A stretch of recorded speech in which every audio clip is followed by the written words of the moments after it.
What? What are you doing? What?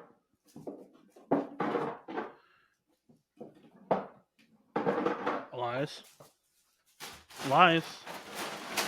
Bro, why do you have so much food? Why are you... What are you doing? Bro, what are you doing? Why do you have so much food? Dude, they just said there's not going to be any sun, dude. The sun's going to go away. Only for Did you like... know about this? Only for like 2 minutes, my guy. It's gonna be a short period of time, and then we're getting it back. It's just a Dude, solar eclipse. the sun's going to go away and everything's going to go to shit, man. Everything's going to go to shit in a fucking handbasket, man. You're I'm fucking stocking up over here. you're I got all sorts of snacks and stuff, and I'm gonna wait it out down hey here. hey hey hey hey hey hey hey. The Mayans already proved to us that the solar eclipse doesn't lead to the apocalypse. We are okay. This will last for like a total of like max 10 minutes, and then we will be back to our normal lives. It's just a cool thing to look at. I can look directly into the sun. No, no, no. Hey everybody, welcome back to the Cosmic Panel. We are here with the weekly polls. Right before we get into the video, we want to just remind you guys that this segment is sponsored by Comic Universe, located at 446 McDade Boulevard in Folsom, PA, right outside of Philly. These guys have a lovely selection of back issues, keys, graded books, new books every single Wednesday, Pokemon cards, and much, much more. So definitely get in there, guys. Please say hi to Mike and Mike if you see them. They were nice enough to pass us along this sponsorship. So, yeah, please give them a visit. Thank you guys so much for sponsoring us. Yeah, and remember, guys, to like, subscribe, support your local comic shop, and also comment down below which books you're going to be pulling this week. But yeah, Elias, let's get right into it. What is your first poll? My first pull for this week is going to be Ultimate X-Men number 2. Number 1 was a true testament to Peach Momoko's skill and prowess as an artist. I think that much is certain. But I'm just hoping that they start to introduce and show more of the Ultimate Universe as they go here. I think it's a very strong, use of armor, but I think we got to kind of build it into the main universe a little bit more, especially because people are in it to get some ultimate action going on. Peach Momoko did a Demon Wars and a kind of her own universe for Marvel. So I'm just hoping that she doesn't keep this contained to herself and is able to spread this into the main Ultimate Universe. But I think this has a lot of potential. Yeah, I told this to Elias, but I think that this first X-Men issue was an amazing start for a horror manga. I don't know if it's the best start for an X-Men book, but now that I've thought about it more, honestly, X-Men usually transform, usually get their powers due to trauma, and I feel like this issue was really just highlighting the trauma of her losing her friend. Um, and when I thought about it more, I was like, that no, actually, when I think about that, that honestly is very much X-Men, where you have that moment where this character is dealing with this trauma, and then something else happens on top of that, and then that's the moment where their body snaps. And that's what I felt like Armor was kind of reaching that boiling point. Now we're going to get introduced to May Storm, and I'm wondering if she already has her powers. What's going to be up with that? But also on top of that, I am curious to see, like Elias said, how this is going to connect to the larger universe. Because what is she? She's like, how old is she? Like 12, 13? Yeah. She's very young. Mm-hmm. So if she's on the battle, if she's on the front lines against the Maker, I'm just saying I don't want to see a child get like literally atomized. Yeah. like the old Ultimate Universe Pretty much. loved being edgy, but please don't just like grab children and just fucking just brutalize them. I would prefer not to. We don't need a Right. Blob versus a Wasp moment again. Mm-hmm. But yeah, I'm excited to see where this is Right. going to go. Lucas, what's your first pick for this week going to be? So my first pick for this week is going to be Phantom Road number 10. This is the start of the second story arc, and honestly, Phantom Road has been a slow burn. Jeff Lemire either is usually a slow burn type of artist, but we're starting to get answers. We finally figured out what the thing they were protecting was, which was an egg. It was a little baby weird monster, and Yeah, no, Birdie and Dom are actually really two interesting characters. Just so that you can understand Elias, because I know that you haven't been reading this. Basically, these characters are hopping between pocket dimensions, being forced to hop between pocket dimensions because they've been given a mission. They don't know by who or what to basically transport something to somewhere else. They don't know it's, and when they're in this dimension, there's a single road with a bunch of monsters, and so they're just driving for days on end. And then when they hit a gas stop, they pop back into the normal dimension, and that's when they can get food and water and etc. So it's like a weird road trip across America with two people that literally can't leave. They can't move farther than like I think 30 feet from the truck before they start feeling pain. So they're just trapped in this position of having to deliver this package, which looks like a giant rock, which we learned was an egg. So um, weird story. Really out there. Still don't fully understand everything, but it's cool. It's cool. Is this going to be the last issue? No, this is the start of the second arc. So we're I guess he has plans for this story to run quite a bit longer than at this point. If 9 issues was the first arc, like yeah, no, I It says this is the conclusion of the second arc. is it the conclusion of the second arc? Oh wait, did I misread that? Yeah, because there's no next tab on the league. Oh, well, I doubt that it's gonna finish the story though, because the way they left off, it kind of left on a cliffhanger that you can't really end the story on because they just discovered the baby. So it's like I don't know. There's still so much we need to explain. The story needs a lot more Yeah, answers before we can conclude. word. Anyway, Elias, what is next up for you? Next up for me is going to be Miss Marvel Mutant Menace #2. I thought this first issue was a lot of fun. Overall, I think this mini has been better than her first mini, New Mutant. She has really settled more into the heat of this conflict with the fall of the mutants.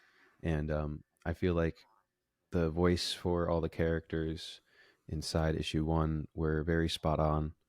Um, maybe that's Iman Vellani getting a better handle on things. Maybe that's um, just the team working better in tandem. But either way, this has been a lot of fun so far. We got a fun horticulture appearance with a new mutant whose powers actually I didn't hate. He was sort of a plant based guy who could take on the attributes of different plants that he touched. And Miss Marvel thought, "Oh, what if I touch him With a with dandelion or whatever it's yeah, called. dandelion?" And and she just like dispersed him. That was pretty funny. But no, I think this book has been a lot of fun so far, and looks like we're going to deal with Mojo in this second issue. So that's pretty exciting. Yeah, definitely should be interesting. Especially because horticulture haven't really gotten a finale to what they were doing. So I'm definitely interested to see what's going to happen. All right, what is next up for you, Lucas? Next up for me is going to be Action Comics 1064. I'm actually really excited for this. Brainiac is one of those villains that I really actually enjoy. I think he is a villain that honestly is more rarely used than I think most people think. Last time Brainiac had any form of event was in Convergence, which is fucking forever ago. At this point, 2015, so almost not 9 years about. So this is his first event in like 9 years where he's like the main villain and is actually taking a prominent role. Um, but yeah, no, I'm actually excited. Joshua Williamson has been writing an amazing Superman book. It's been really fun. We've been having really good time there, and we finished the arc there, and now we're jumping into this thing where apparently Brainiac is going to be unleashing Khazarians, something along those lines. Oh, what, his Lobo's race? Yeah, it's like Khazarians, I think is the pronunciation. But yeah, he's going to be releasing Lobo's race right into Metropolis, which Lobo's Lobo by himself is already a lot. The multiple of them, all fucking angry for being trapped for years on end and shit like that. I'm sure they're gonna be really pissed off. And Lobo typically has like the strength to match Superman, at least in most depictions. So yeah, we're fucked. So yeah, no, this is actually a fun event. And on top of that, I will point out one major thing. I love that on the covers, from what I can tell on the covers, we are getting more of the Superman family, which is what I want. I want that family to keep going. I don't want that to be left on the wayside just because Philip Kennedy Johnson left. So give me more time with them. Give me them being a part of this event, and yeah, I'll be happy. Yeah, this looks like a lot of fun, and it's just going to be a book contained to a few titles, and it's not going to be like some blowout event with a bunch of miniseries and stuff. So that's always good. Yeah, it's only going to be 13 issues, and it's going to be like jumping between Green Lantern, Power Girl, Superman, and Action Comics. That's basically it. So very like contained story, which I like. I like that. Elias, what is next up for you? Next up for me is going to be Invincible Iron Man number 17. We got a very cool fight between Fei Long and Tony in the last issue. It really flew by because it was really just a fight issue. It was really good though. But nonetheless, it was a lot of fun. And now Fei Long has crippled the Sentinel Buster armor, and Fei Long is going to crawl his way into the Sentinel Buster, and they're probably going to have a little hand to hand mano a mano moment. So I'm excited for that. Um, this is kind of drawing this arc to a conclusion very very soon. So this has been a lot of fun, like I've been saying on the channel, and I'm excited to get into this issue. Yeah. It'll definitely be interesting. I just have one question. Do we know if the main armor that he's wearing is deactivated, or just a Sentinel Buster? Uh, I think just the Sentinel Buster Okay. is, but I think it was connected to the new mark, Hmm. so it's possible that it's also damaged. Because I was gonna say I love Tony. If he goes hand to hand combat with Fei Long, he's getting his ass handed to him because Fei Long like is like genetically engineered himself to be like able to survive Mars. Right, So it's like true. he's like way stronger and faster than Tony. Yeah, it's dire straits for sure. But yeah, no, I've been really liking this honestly, and I need to read the Avengers book because I know that that ties into Fall of House of X. So yeah, I'm excited. I'm excited to read this Iron Man book and keep seeing the fall. All right, Lucas, what's up next for you? Next up for me is going to be Transformers number 7. Transformers number 6 ended the arc, and honestly, I really liked it. Spike's dad sacrificed himself, and it was actually really sad. I was honestly kind of surprised by how touching that was. Um, but I do love the characterization of Sparky, kind of just giving himself to give the world a better shot, and he knew that the world needed Optimus. But I do love that he also made Optimus swear to him that his son would be protected. It felt very in character. Um, and I also did love the whole dynamic with Carly and and Cliff Jumper, where they could have killed, where Carly got angry at him because he didn't kill Starscream, but Cliff Jumper just is literally just a soldier that is sick and tired of war, where he's just like, no more death, please. I don't want to kill anymore. And for me, that made this issue so good. It was just a phenomenal issue that really showed off one, why Optimus is a badass. The fact that he took down the Constructicons by flipping them over is crazy.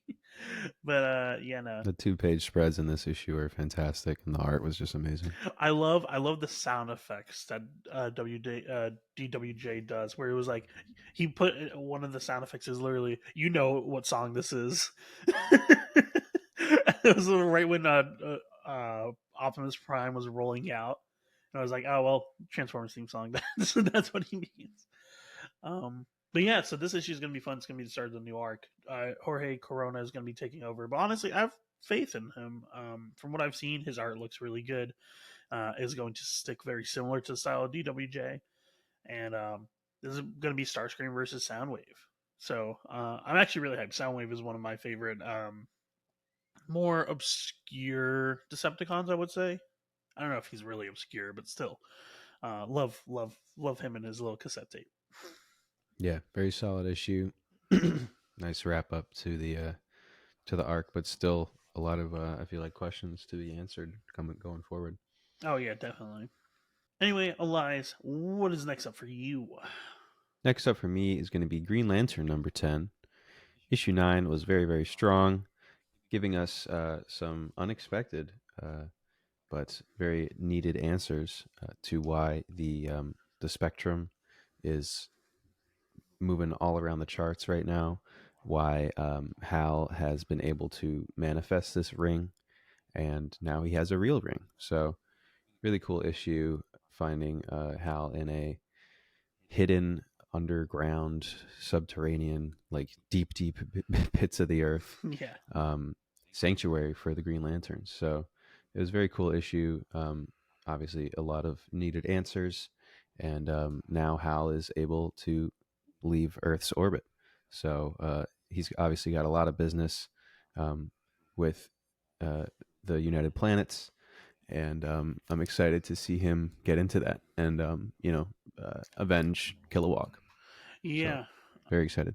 I'm definitely very interested to see what's going to happen, especially because what is this, the fifth time the Haldron has been a fugitive to the Green Lantern Corps? He even has his look from the DC Rebirth era. I feel like where he had the cloak and he has his ring. Um, but yeah, no, I'm excited to see this. This story has been really good. I love that the Guardians were like, yeah, nah, there's a reason why Earth is has so many lanterns, so we're just gonna leave this here just in case. But I do love the hint that Hal might be starting a new Green Lantern Corps. Because they did say we have rings for every one of your friends and some more. So, I mean, Green Lantern Corps, I will say has gotten pretty wide with how many members it has, but at the same time, you can tell a lot of stories with them. I think this book has been doing a really great job about using the backup stories to tell about other characters, whether it be Jessica Cruz or this new one, which is going to be Guy. I like that because then it gives us we don't need a full book with them, but we have that short story that literally updates us on where are they, how are they doing. Yeah, that's definitely been very smart. Obviously, this changes with the Guardians not being around anymore and the United Planets taking their place has affected everyone. So they're showing everyone's side of it. So yeah, it's been very, very smart. Yeah, I've been loving that. Basically, the entire DC universe has basically said "fuck you" to the concept of the United Planets because that was Bendis's dumbass idea. It's just commentary on the UN basically, which is great. Which is great. I love that. Mm-hmm. So, but yeah, no, this book has been awesome. I can't wait to see what other crazy constructs this motherfucker makes. Next up for me is going to be Mighty Morphin Power Rangers: The Return. I'm not gonna lie. I went into this with some hesitation. I wasn't sure if Amy Jo Johnson was going to be a good writer. If you don't know, she is the original Pink Ranger in the show. But this book has been really good. I'm honestly kind of surprised. It touches a lot on like her actual feelings about the death of like actual people. The death of the guy who played Tommy Oliver, James David Frank, I think is his name. Um, JDF is if I remember.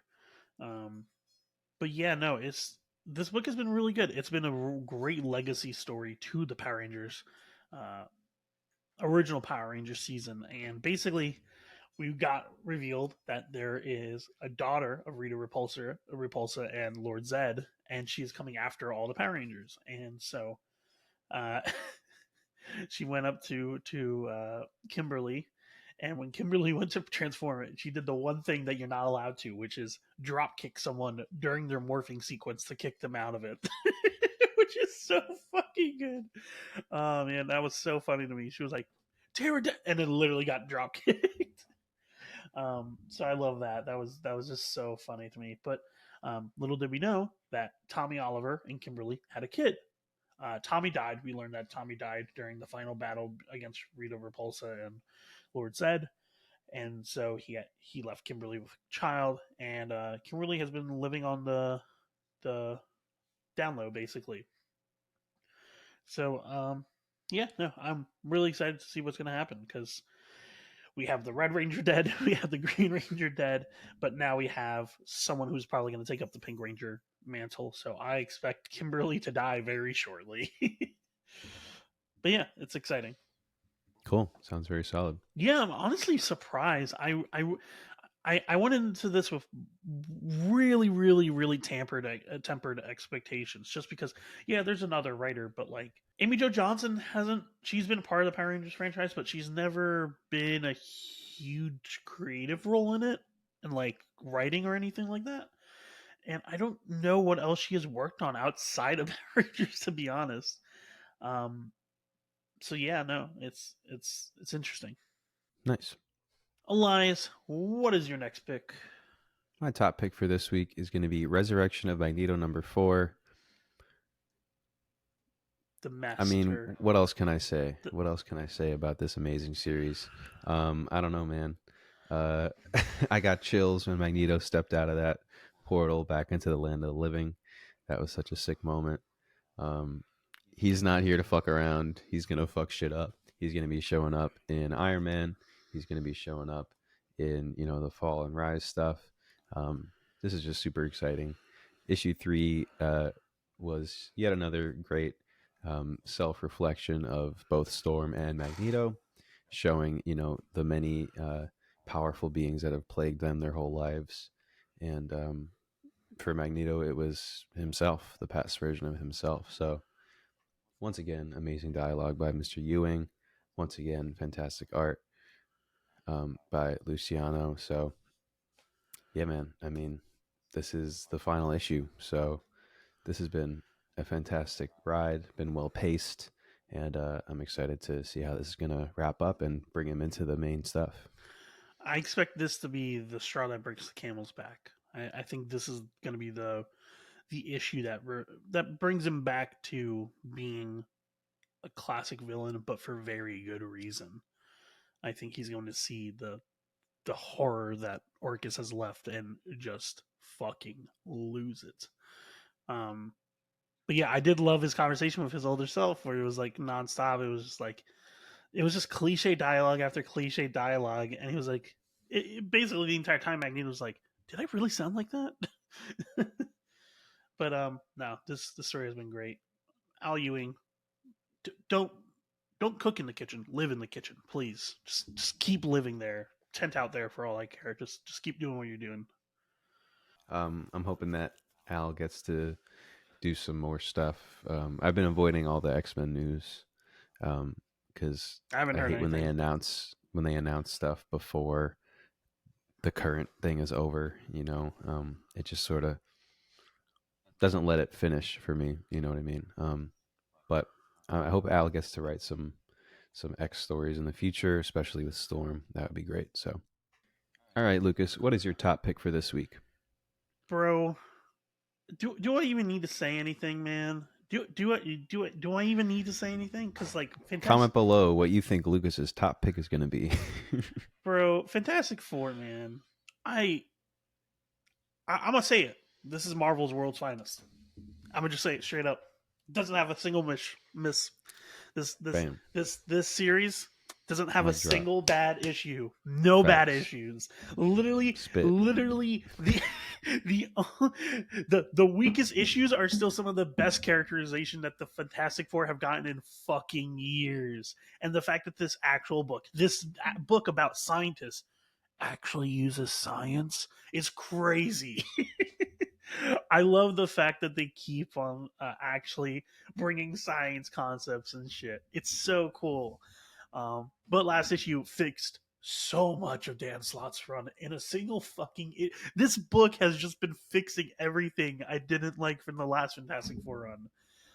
Oh god, it's such a relief. But we realized basically Franklin actually nerfed himself. That is the retcon, is that he nerfed himself, and so he wanted to live as a kid, keep living as a kid, which is fair. I mean, he literally experienced being a god, and I'm sure that tired him out, having that much power constantly and having to be careful. with every single word and thought. So he limits himself to uh, no powers except for one day a year where he wakes up and he remembers everything, and then he can choose whether or not to keep his powers or to deactivate them again. And honestly, I love that. And on top of that, I love that even though he tried to fix stuff and Scratch caught him and just fucked around, the Fantastic Four were still able to figure out a solution, like even without Franklin's help, which is awesome. I love that. I love the combination of both of Sue and uh, Johnny's powers making a fucking high powered laser, and Shield just being like, "Oh, so they figured out one of their combinations. Let's hope they don't figure out the rest." And it's like, "Oh fuck, that's that is Yeah, foreboding." and just hinting at all the other combos is so fucking sick. Yeah, I was trying to Just look into showing you all them. this shit that's possible. And from what I can understand, one of them is about Reed Richards literally splitting himself into two, which he would apparently, or at least be able to like make two heads or something like that. From what I can understand, and then another one was about making armor with Sue for the Thing, which I guess would be to enhance his strength. But yeah, no, this book has been amazing, and this next issue looks really fun because yet again we're getting more Sue Storm, and honestly, give her all the issues, bro. She has been done a disservice for so long that honestly, she deserves multiple issues where she gets to be fleshed out and people get to respect her again. But yeah, um, we're getting Sue Storm as a spy, which they hinted at the end of Dan Slott's run that she was working for Nick Fury part time. And honestly, I like that. I actually think that's a really cool thing where whenever she's not dealing with Reed and the kids, she's just like, yeah, I'm going to be a spy. So I'm hyped. This synopsis is a lot of fun. It's written in like kind of like an old noir novel style, um, Yeah. which is really fun. But yeah, I mean, this series has been impeccable, and can't wait for it to continue. Yeah. Hope it keeps on going. And the crazy thing is that like Ryan North doesn't have as much writing credits as you would think. Yeah. Like immediately. Um as like an actual writer. The longest book that he wrote for was for Adventure Time, ironically enough. Wow. Which he wrote 36 issues of Adventure Time for Boom Studios. Hmm. And then he Nice. also wrote the best Darkhold issue, which was Darkhold Iron Man. Oh, weird. That's Yeah, fun. yeah, I know, right? But yeah, That's no, cool. he doesn't have as much. He has Inhumans Once and Future Kings he wrote, um, and he wrote part of Original Sins. But like, yeah, he wrote the Secret Mm. Invasion book also, the most recent one, the Right. 2023 one that we really enjoyed. Yeah. But yeah, Hmm. he's consistent. He chooses his books. Oh wait, he also did Unbeatable Squirrel Girl. I completely forgot about that. Oh yes, that's Yeah, true. he did that But I mean, long series. this just seems like a new bag for him. Like, I mean, he's Oh, just very like much showing so. off research, showing off like science stuff, like crazy shit. It's crazy that he's like not only getting the science shit right, but he's like deeply analyzing like stuff outside of science too. Like it's wild. It's wild. The fact that we just basically had like a history lesson on the dinosaurs in the middle of like last issue is so fun. Yeah, stuff like that is great. But yeah, Give this book to your kids. honestly, yeah. Give this book to your grandparents. This might be genuinely, honestly, this might be one of the best book to give for kids. Honestly, I genuinely think that because not only are you actually learning science based stuff, but it's like there's nothing to be worried about with the Fantastic Four. There's not going to be any like crazy hookups or anything like that. We're not gonna not anything like that. It's literally just a family. Yeah, I don't think there's been anything. Well, okay, the second issue was a little morbid with the Yeah, true. Doombots, That's true. but besides that, like there's a lot of good stuff that you can let your kids read. Yeah. Maybe hold off on issue two. Issue two is amazing. Don't get me wrong. My favorite I issue of wish the they run, would. honestly. Yeah, But yeah, no. Maybe hold off on that issue specifically. I wish they would bring back like the all ages like regular books because they have like only T plus and parental advisory now that I see. Yeah. I need these Marvel. covers in a poster also. Mm-hmm. Someone do that. This series doesn't miss. I'm so hyped. Yeah, man. All right, guys. Well, thanks so much for tuning in to this week's Weekly Polls. Like we said, comment below what you're excited to read. Support your local comic shop. Read comics. Thank you to Comic Universe for sponsoring us, and we'll see you guys next time. Bye bye.